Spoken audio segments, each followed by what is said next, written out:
Hawak na po ng Angeles City Police ang dalawang sibilyang namaril umano sa gitna ng tensyonadong demolisyon noong Martes. Ipinasilip na po ng kamera ang lugar kung saan ide-detain si Pastor Apollo Kibuloy kung matuloy ang pagpapaaresto sa kanya.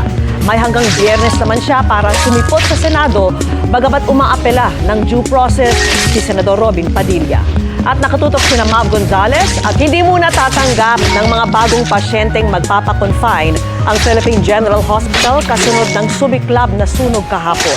At nakatutok si Oscar Oid. Sa mga commuter at suki ng LRT, doble ingat po sa inyong mga gamit lalo na kung rush hour at siksikan. 4 na miyembro umano ng Ipit Gang ang nasa kote dyan.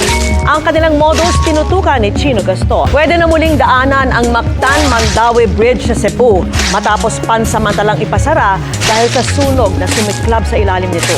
Isinailalim din sa state of calamity ang Para sa GMA Integrated Yung generasyon nakatutok 24 oras. Panday! Afloxan sodium is a generic name of Skilandex. Symptoms persist. Consult your doctor.